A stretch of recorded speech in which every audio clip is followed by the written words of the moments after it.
It's Wednesday, March 10th, and the talk is live. We're diving into topics everyone's talking about, including Mrs. O's show of support for her friend Piers Morgan after he blasted Meghan Markle's interview with Oprah, then quit his own show. You won't want to miss what she has to say today.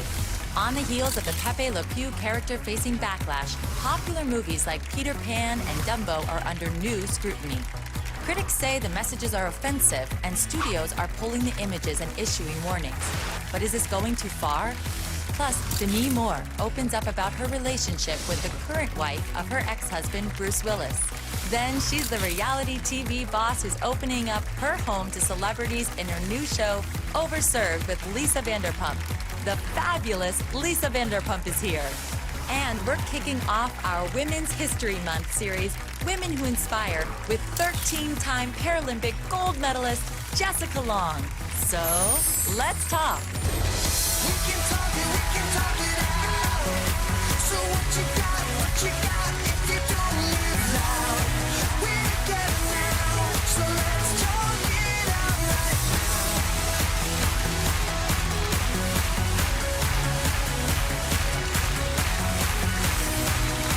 We get it now, so let's talk it out. Hello, everyone, and welcome to The Talk.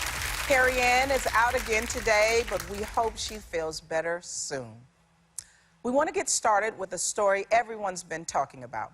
Piers Morgan quitting his British morning talk show after he bashed Meghan Markle's racism and mental distress allegations. It was a topic on our show yesterday, and right now, Mrs. O would like to address some concerns she has received for supporting her friend. Sharon? Yeah, I just wanted to let everyone that watches our show know that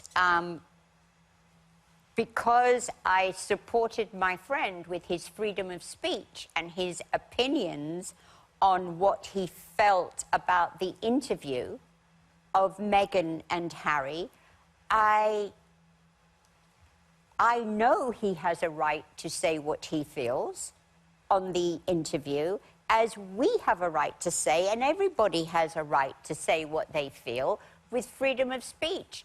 Did I like everything he said? Did I agree with what he said? No, because it's his opinion, it's not my opinion.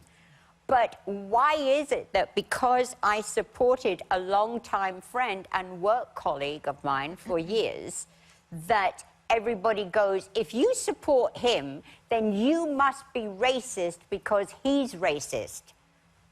Now, I support him for his freedom of speech and he's my friend. I'm not racist, neither is Piers racist, and I hate the fact of even saying I'm not racist. It's a terrible, evil word to call anybody without knowledge of that. Now, what have I ever said about anybody that is racist? It's not within me. It's not within me, who I am. It's not in my soul. I don't care what color or what religion anyone is. Are you a nice person? That's what I judge you on. Are you respectful and nice to me? Then I return it. I don't care anybody's religion or race. It has nothing to do with being a good person, but I'm the last person in the world who's racist. Anybody? Anybody? No, you know, I think, Mrs. O, it's always really hard when you see a good friend going through a difficult situation and you know them on a different level and you really know their personal heart and their minds, you know, and you have this relationship with Piers, so I completely understand why you reached out and supported a friend. He's a friend. And I agree with you. It doesn't mean that you support what he says. No, I don't. And half the stuff he comes out with, I'm like, where did that come from? But it's Piers.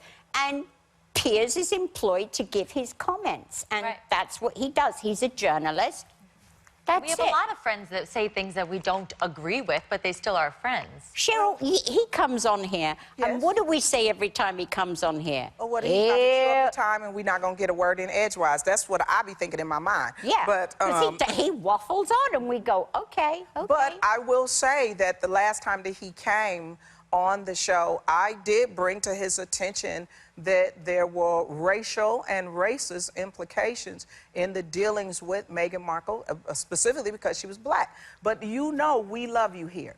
And this show is called The Talk, and we talk to each other. Yeah. So I really would like to know, because I've been knowing you for years Go since on. I've been here, and I've never seen anything come out of you other than, if I don't know, I'm willing to learn.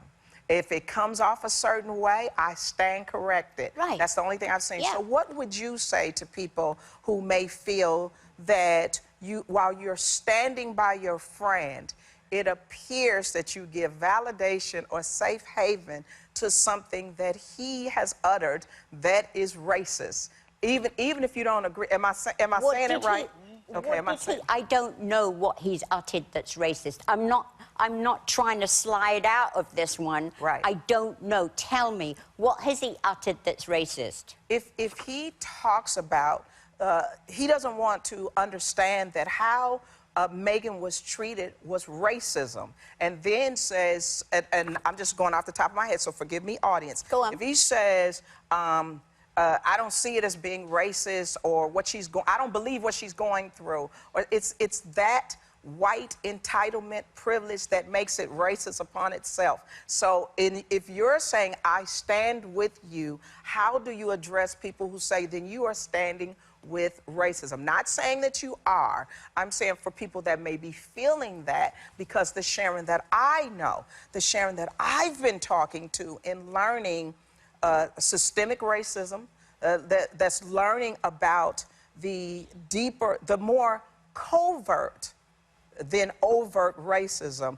That's what the journey you and I have been going Right. on, all the way back to Breonna Taylor, all the way Right. back to George Floyd. That's why I say I don't think what people are applying to you is all the way apropos. But once you say I stand by my friend, then people think, well, then you must agree with what he's saying. And the reason is because I think in this moment, we need people to stand up for anti-racism. Like, not being racist is almost, but without being anti-racist, I think that's the thing. When people feel that he's racist, people have receipts. I wish we had them today so that we could actually go deeper into this conversation, so people could see why people feel that he's racist and sexist and I mean, there's a lot, but we don't have those receipts here. But I think the bigger point is anti-racism is what is being called for, not just not being racist. So when we kind of give passes or give space to people who are saying damaging, harmful things, what we're kind of doing is permissing it. And I think that's what people are reacting to. And listen, I don't have a dog in this fight here. Okay, I have said that every newspaper article in England that came out where it said she was from Compton to the Palace and this, that, and the other, that's it's despicable. It is hatefulness. It's evil. But I'm sorry if I say that, listen, he's my friend, he's entitled to his opinion. And if he thinks Meghan is whatever he says about her, I don't agree with what he says, but I agree with his right to say what he feels. And I don't think, I haven't heard, listen, he's not my husband. I don't know everything he does, you know? He's a work colleague who became my friend. And I don't know everything he's ever said about Meghan, but I personally have never heard him say anything about her. Well, her color or her race. It doesn't, I mean, there's something called unconscious bias, right? I don't think that everybody who is actually racist knows they're racist.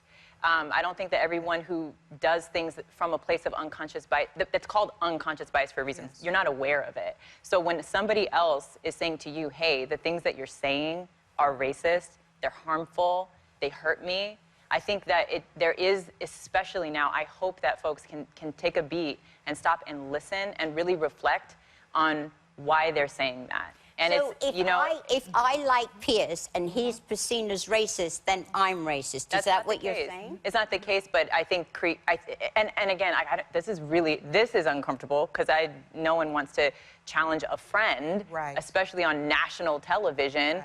And, you know, and so I think we're almost demonstrating what has played out between you and Pierce. It's like no one wants to be the one to say the thing that's going to, you know, offend a friend publicly. You want to stand with your friend, but when your friend is also, you know, creating space for, or, you know, not shunning, it's almost like a true friend's responsibility is to hold a friend accountable, is my feeling. It's an uncomfortable thing to do, but it's coming from love. And I think people believe that you're not racist.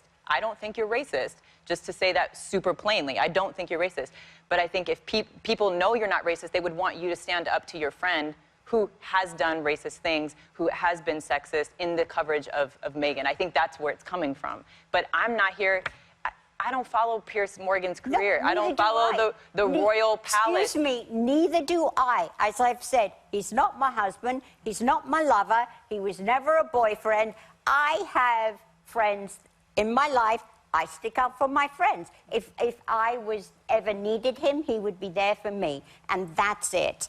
I feel even like I'm about to be put in the electric chair because I have a friend who many people think is a racist, so that makes me a racist. And for me, at 68 years of age, to have to turn around and say, I ain't racist. Right. What's Well, it got to do with me? Okay? How can I be racist about anybody?